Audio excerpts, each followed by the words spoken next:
Ever since seeing Night of the Living Dead, I have been a fan of horror movies. From Dawn of the Dead to Train to Busan to Day of the Dead, and unfortunately that awful, awful, awful, awful Land of the Dead movie.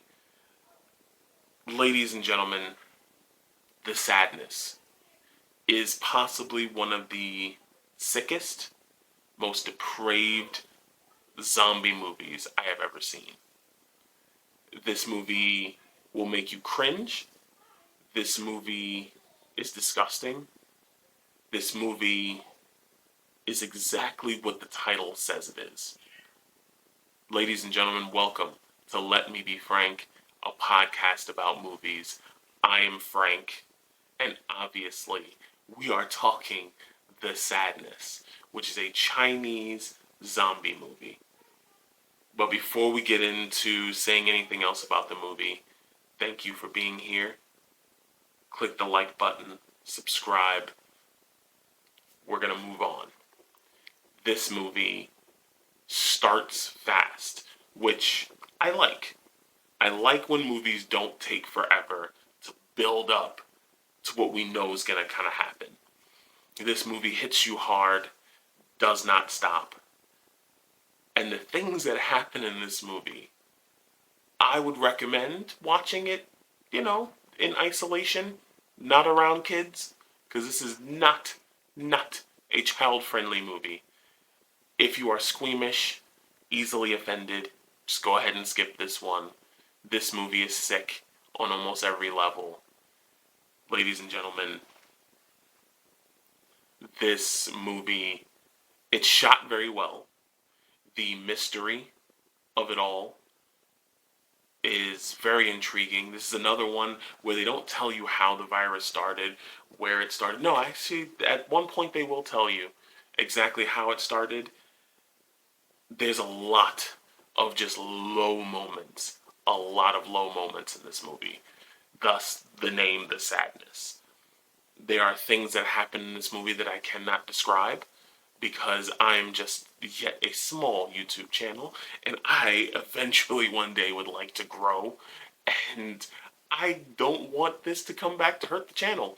There's things on here that happen in this movie I just can't say. But the ending of this movie leaves a lot in the air, and if you choose to believe what I believe happened in the end, it lives up to the name. This movie is very sad. This movie will keep you guessing. This movie, you have a hero, but this shit is bleak. This movie was bleak as hell. Oh man, there wasn't a whole lot of bright spots. There wasn't a... So imagine the anger virus from 28 Days Later mixed with the relentlessness of Train to Busan, with the depravity of Terrifier, and put those in a snow globe and shake them up and release it on Taiwan. And this is the result. This movie is not for the faint of heart, but I would rate this movie about a 7.5 out of 10. There's a couple of elements I wish were better. I like the fact that they didn't use a whole lot of music because it adds to the realism of this. There's a lot of panic, there's a lot of uncertainty. When governments fall, that adds a whole nother layer of there is no help coming that can really drive home a sad narrative. And this movie delivers on all of that.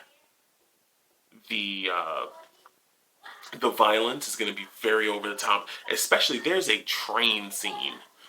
Okay? There is a train scene that is possibly, I think, Terrifier and Quentin Tarantino are the only people who have done more violent scenes than this. This train sequence is... I'm watching it. Okay? I'm watching it, and I don't completely believe what I'm watching, because this scene is so out of control that it's almost fantastic in a way. I highly recommend this movie. Have you seen The Sadness? If you have, drop a comment below. Otherwise, ladies and gentlemen, I will see you next time. Stay up, y'all.